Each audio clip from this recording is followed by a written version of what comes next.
reached out because I definitely wanted to talk about Crowsnest because it's one of my favorite found footage movies. But it I don't know how it was received in Vancouver or even in America, but I definitely know that I think I discovered it from Dread Central. Yes. Yeah. Yeah, it would have been Dread Central was early on a big fan.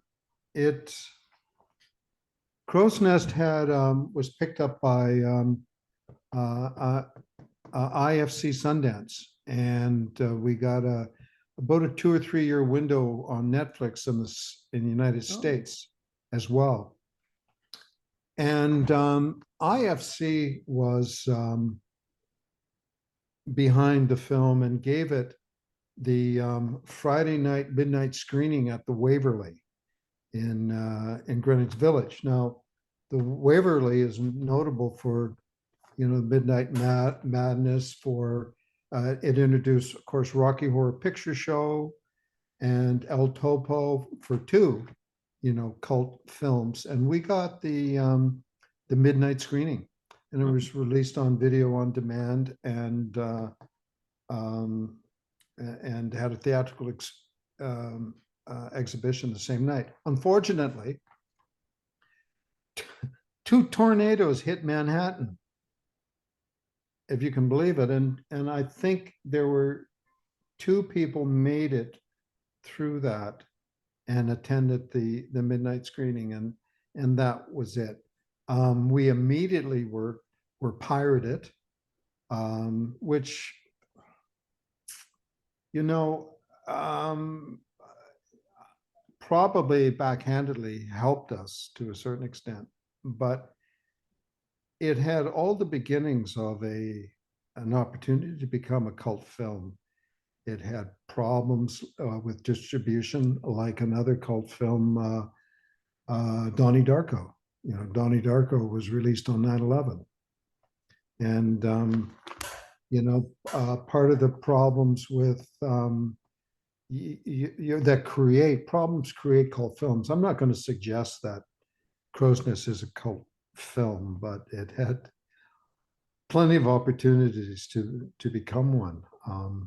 Well, I think recently, because it's on Tubi now, and people are watching it a little bit more. But so I'm trying not to talk too much when you answer because I really want to hear from you, and I'm of the mind that people don't really want to hear from me. So like I'm just yeah. So it was on Tubi now, and people are watching it more, which is kind of a good thing, but I do believe it's still kind of underappreciated. We had it was written by my development partner, John Shepard. John does all the heavy lifting. I might have an idea, and John say, let's do this one. We've had a couple of successes. One was the Never Cry Werewolf, which was basically a riff on Fright Night. So instead of a young kid and a vampire next door, it's a young girl, Nina Dobrev. It was her first picture, her first lead, and she became very successful after that. So it's a young girl and a werewolf moves in next door. It is. I wanted to make a found footage film, but I also wanted to embrace, um, the concept of realism. And if we can go sort of film studies nerd on this, there are two schools of filmmaking. There's formalism and realism. And Italian neorealism, probably the best example of that, where you just shoot. You don't impose the mechanics or the machinery of filmmaking on the scene. You just shoot it and capture that, and as opposed to formalism, which applies editing, montage theory to it. So this I wanted to do a film based on a realism approach, and part of realism is verisimilitude, chance. Whatever happens is in the moment when you're recording Mm. is right, is supposed to happen. React to it, make it work. And so Crowsnest was very pure in its approach to that. As a matter of fact, the actors operated the camera. Oh, As okay. as you can see, there was only a couple of one shot that I can only remember that I can remember where it was maybe two where the camera was handed off to me. But other than that, everything was shot as is found footage by the Yeah. actors. The, What shots were they? the in interior of the motorhome when the freaky little girl appears and stabs, that camera was in the in the in the chaos of the moment when she appears, the camera was handed off to me because there was a very specific kind of shot we needed, because she didn't have a knife. She had a digital knife. That was a 3D knife that she had. So all her actions going like that, later on, we applied, a digital knife. And I wanted to capture that and just be as still as possible to be able to afford the visual effect. And and the other is when the two cannibals appear and the camera rolls down the hill Mm-mm. and then reveal them dragging the headless body away. The camera was handed off to me. I rolled down the hill because I wanted to land in such a position that we could see the body, the headless body being dragged across, Yeah. and of course his head being carried by one of them. That was in terms of gore, which is another hallmark of of cult film. It has a high degree of very appreciative gore, and and I'm told one of the best beheadings in cinema. Up there with some of the elements of Cannibal Holocaust, which of course might be the original found Yeah. footage film. Well, Um, so sorry to interrupt. Um, I've been reading reviews of what people say about the film, and I'm sure you have as well. And even detractors of the film will point out how effective the beheading was, Justin's death. Because, I mean, he was the one who, for the most part, was our POV. He's the one that operates it most for most of the movie. And then you kill him off. And it's like he dies in a most gruesome way because you hear it on the background. It's like, don't kill me, kind of like that. So yeah, people, even detractors, will find that scene to be a part that they liked. yeah, yeah, it's I had some interesting reviews. One of the first reviews was the reviewer said, "I want the director to get cancer and die," Oh, and another was, "This is for in the genre. This is probably the best of the genre, the best found footage film." So there were two extremes, and I wasn't offended at all by someone wanting me to die because they didn't like the film, but rather all we want to do when we make movies or anything, any kind of art form, is we want to move people. We want to create an emotional reaction and create that dialectic of, the piece, whether it's a painting or whether it's a movie. So you have the piece, you have the audience reaction, and then you have, you know, the synthesis of that. You know, you have that dialectic where you'll reach some kind of, you know, higher place than maybe you were when you were before you viewed it. So, and also there's a maxim in Hollywood that you know, you shouldn't read your reviews, and if you do, you should be prepared to accept them. I would recommend to everyone not to read the reviews. I don't know. It's a double-edged sword. I don't know what to think, but I was proud that I had moved someone on Oh, one end to such an extreme, and on the other end that it was really appreciated. I'm very proud of the film. It was very, very raw, mm, which is another element of cult film. I walked around during the filming, you know, with a bucket of movie blood, literally a bucket, and you can see some of those images that are posted online, and we'd okay. be pouring healthy quantities of blood on you know, on the scene and on the actors. We also had uh, um, IFC wanted to do four more. They wanted to do a serial of them. They wanted five films, Oh, and okay.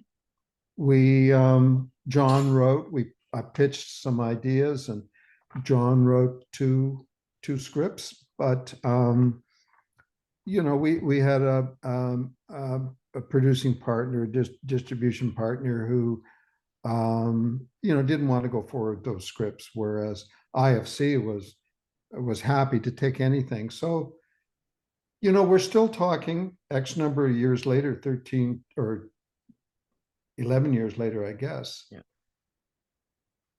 about remounting them. And there's an appetite for them, especially now. In with there's certainly a dearth of new product out there because of, you know, the different labor strikes that are going on in the United States. Um, but it's an opportunity to get to roll out these movies and start shooting in the new year once everything settles down. Yeah, of Uh, course. so the distributors, IFC, was very, very, very happy with it. Oh, okay, great. Um, you mentioned that the actors were the ones who run the camera for the most part. Um, so was every scene like fully choreographed on where were there marks all around the place, or was it more like go in this general area and was everything set out and properly planned? That's what I mean. Not at all, because I Oh, wanted it to be, you know, realism, not formalism. I wanted to embrace chance, verisimilitude. We had one table read, and the script indicated where, you know, where the camera starts, who's holding it first, and that's at the you know, at the birthday party, yeah. and then outside and then when they go on the road, and whatever happened, and I knew was going to be successful because I just believed so much in chance in this movie. And so no, it wasn't choreographed at all. As a matter of fact, Chelsea Reese did a beautiful freestyling rap bit that she just created in the moment in the car. So there were all these opportunities that came because of all the actors were not shackled. Oh, They were cool. free. And I think they felt, and I know they felt that freedom. I wasn't in the car with them either. I was in a follow car. I had, you know, and the sound, Sometimes the sound mixer was in the trunk, and sometimes he was in the follow car. But the actors were in on their own stage, driving around, going across bridges and through the woods, and and we would stop, we'd play it back. Rarely would we do a take two unless there was some horrible dialogue flub, but it was very much a very pure form of filmmaking. You know, and once again, I don't want to belabor it, but from a realism point of view, I mean, when movies, you know, it was the Russians who introduced editing, you know, and Eisenstein introduced the concept of you know, of the dialectic approach of having one. Want to mention another classic example is what is it? A gun pointing and at the cowboy, and then the next one is the reaction of the crowd. So it was this film went back, you know, to the very roots and beginnings and origins of the style of filmmaking.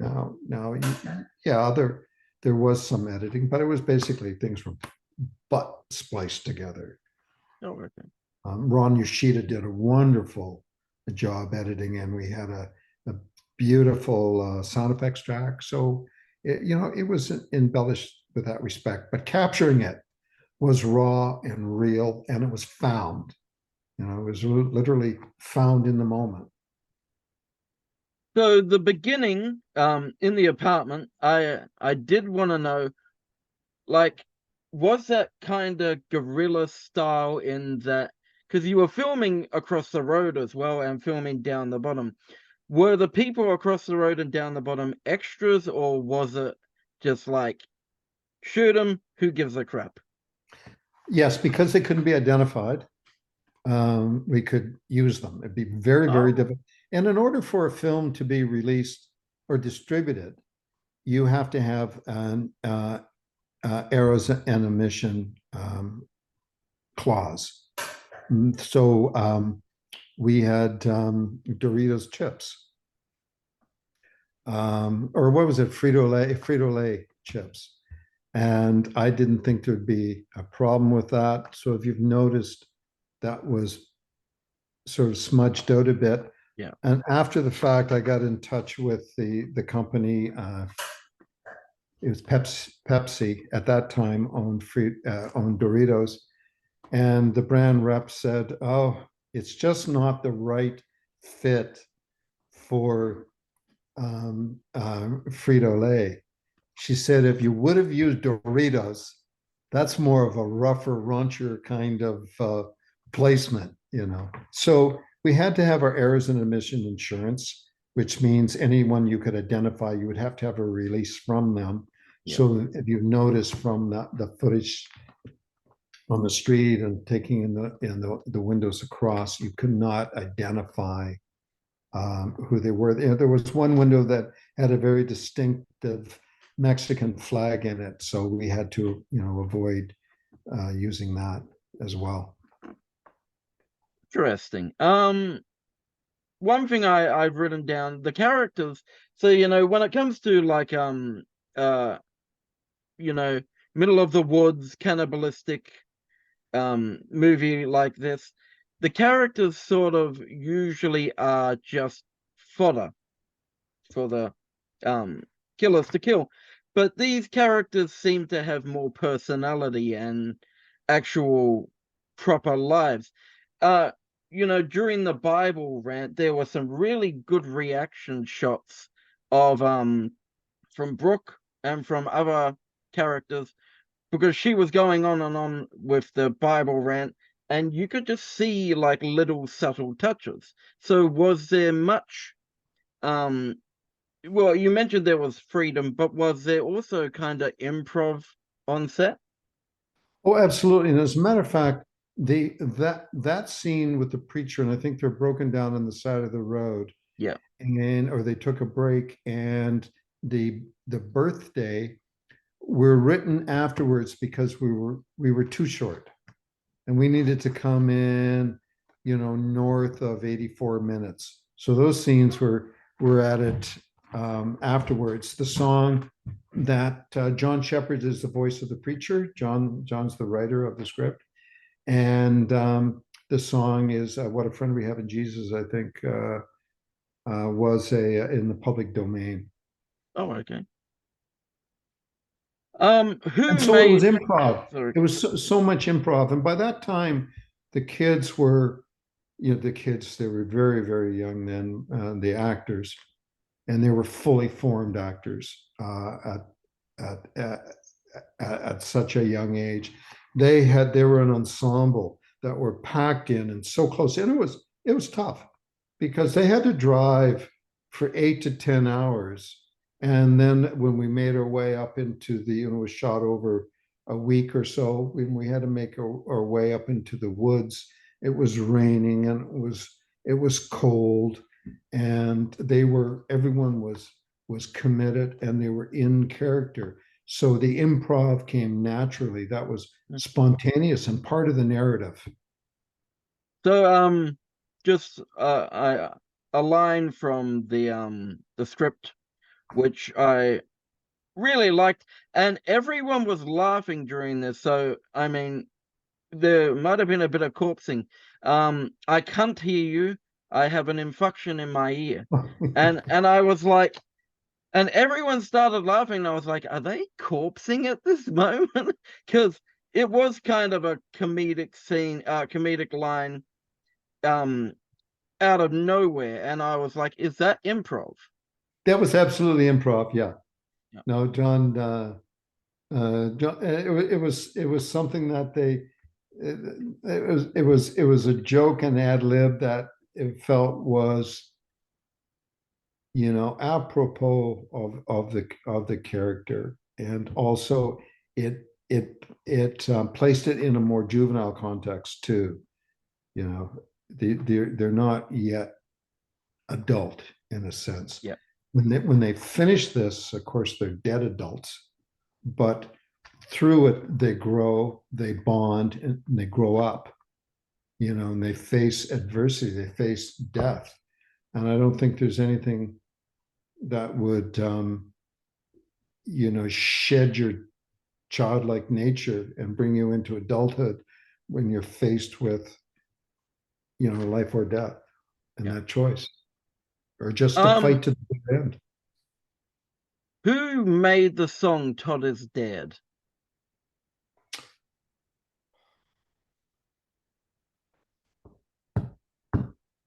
Because I looked it up and it's not like anywhere, and I was like, it's a very punky song, like 80s hardcore punk.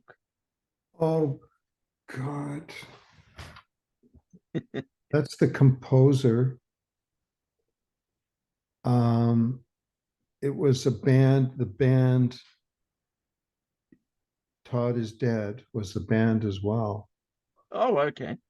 and everything except for the What a Friend We Have in Jesus was their music. um oh, that's horrible that I can't remember their name. Oh, it's all good. It's an awesome soundtrack. Oh yeah, it was great music. Um, so were there many people who came into audition? Yes. Stuart Akins was the casting director, and everyone did it for free, including Stuart, sound, the editor, everyone except for the lawyers. And but we needed them. Um, and there was a very, very, very narrow audition, and Stewart got the movie right away, and he had said, "Look, I'm bringing in a few actors for each part, but these are the ones." And the ones he pointed out to me and identified, we didn't cast them, because of what Stuart said, but it became very obvious that Stuart Aikens was right on with his opinion.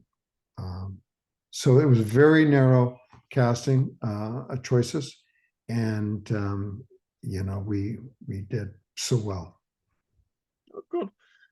Who was driving the RV? And so, when the RV hits over and over, did they actually hit, or was that kind of movie magic?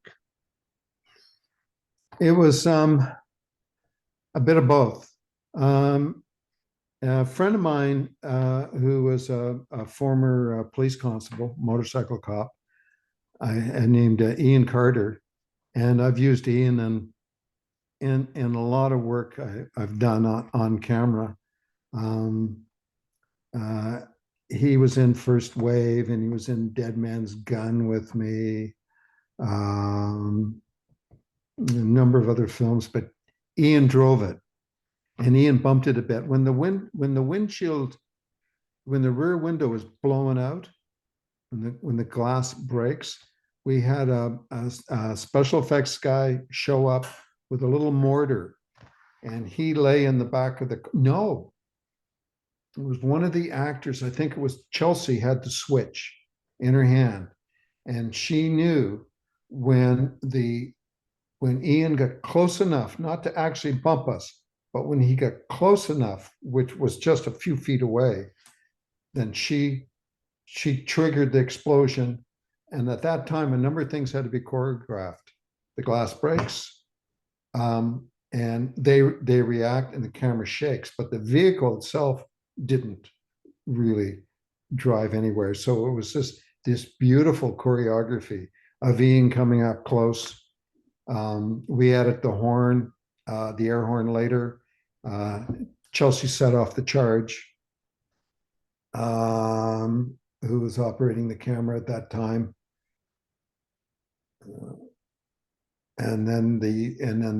Everyone just reacted a bit. I Trying to think think that was on.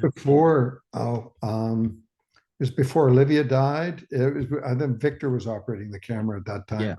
He played Justin, yeah. Um, 1 second. Oh yeah, were there permits needed to film in the forest, or is that the greatness of filming in the woods that you don't really need to do No, anything?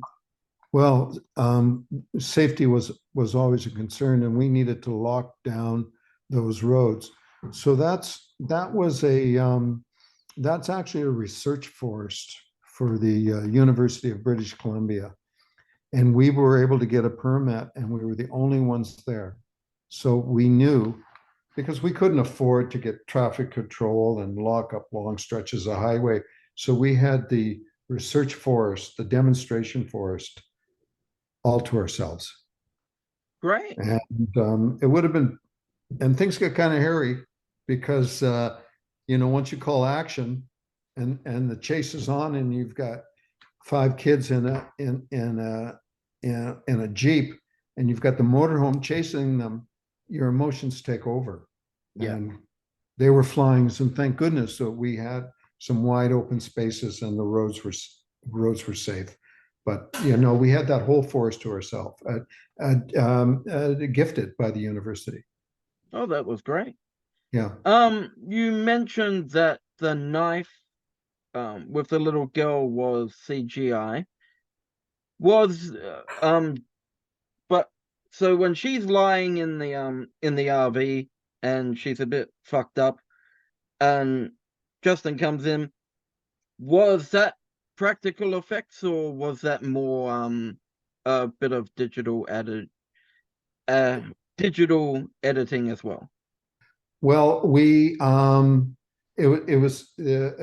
added digital blood, Yeah. and we added, of course, the digital knife. But there may have been one cut in there against black, where Olivia, who was the girl, we took her out, so she actually rolled out of the shot off camera, so Justin could do these maniacal lunges with the knife. Oh, And okay. also Olivia's mother was hiding off to the side. She was actually in a little cupboard, and we cut a hole in it because we wanted her to see what her daughter was doing and that everything was safe. Great. I think we only have a couple of minutes. I did want to ask, would you be able to get me in touch with John Shepherd Absolutely, so I could? absolutely. And I will. Do you want me to give you that info right now? Could you email it to me possibly? Yes, I will. And how should I get that to Samantha or directly to you? Do I have your email? Yes. Or Samantha, I don't mind either way. You can send Okay, that to great. me if you'd like. Good. Yes, absolutely. John has moved to Puerto Vallarta, so I don't know what part of the world you're in, but that's I'm where in you. Australia. Oh, okay. Yeah, So he's just a little south. And whereabouts in Australia are you? in Sydney. Okay. I directed a TV series in Brisbane years ago called Oh, Beastmaster. yes, Beastmaster, yes. Aussies know about that show. Well, I wanted to thank you for doing this. Like, Crow's Nest is one of my favorite, well, horror movies or movies in general, because I love uh cannibalistic middle of nowhere kind of things like Wrong Turn, and then you combine it with found footage, and it's just like a great marriage. And I always bring it up to everyone I can because it's very underappreciated, which is what I wanted to do here is try and get the word out. And I appreciate you doing this because I mean it's kind of promoting an 11-year-old film. Well, that's the beauty of of cinema. We find these buried gems. I really believe that, and I know you do, and anyone that's seen it, that Crow's Nest is a very special kind of film. It's very raw.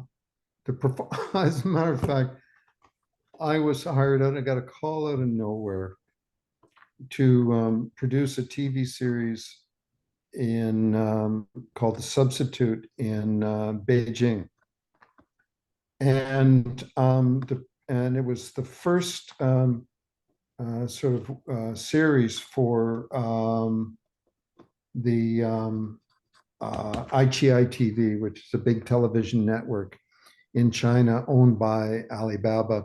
And I asked the producers, well, how did you find me? What did you see?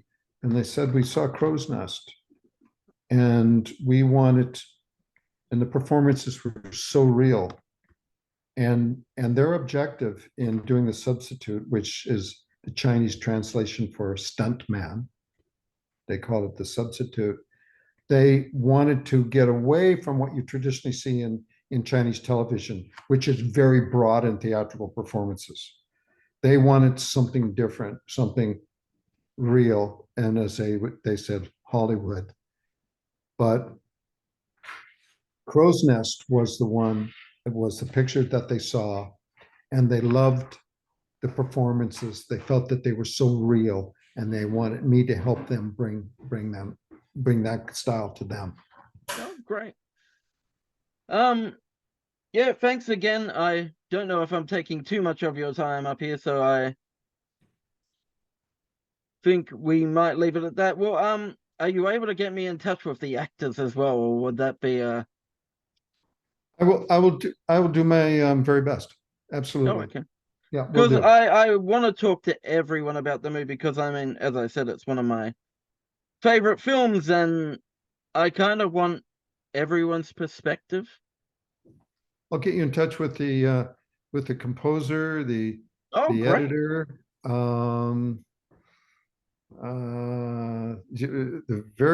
the sound mixer. I think would be very cool. And of course, John and his wife Pam. Pam was one of the producers, Oh, and okay. Pam was instrumental in making this movie because she went out one, we were dithering about making Crowsnest, and one day she went out and she bought the motorhome, and she said, "Now you have to make the movie." Really? Oh, so you guys own, well, she owned the RV. Uh, she didn't until she saw it lying in a backyard covered in moss, and she knew that we needed an RV for the movie. So she Oh, just decided, the heck with it, let's get this thing going. So she went out and she bought it. She said, "Here, now I got to make a movie." really? Because usually you just hire it, but oh yeah. So last question, what was the budget on the film? Well, I I don't want to answer that directly, but it was the tiniest budget that you can imagine. The single biggest line item was for errors and omission insurance. And that was around $5,000. Okay. All right, great. I think we're done here. I don't know how to end interviews. You're my second interview for this particular project. Well, Samantha can probably tell everybody how to get in touch with me, but Yep. my website is Brenton Spencer Films, and my Instagram is Brenton Spencer. But Samantha can give you all the details. Oh yeah. Well, what projects do you have coming up now? Well, we are very seriously promoting. We have scripts 2 and 3. It's interesting that you call. We have scripts 2 and 3 for um, Crowsnest, so Crowsnest 2 and 3, and things have been percolating over the last few months about that as well. John and I are working on a series about uh, the two extras who are hired in the '60s to work on a spaghetti western, and that's a TV series Oh, okay. called Well, thanks. Spaghetti. Oh, thanks again for doing this, and you have a good day. Oh, it was a real pleasure. Thank you so much, and it was a real privilege, and I'm so glad that you appreciate Crow's Nest. Everyone's hard work needs to be viewed. And thanks Yep. again. Take care. Thanks. You too. Bye. Bye bye.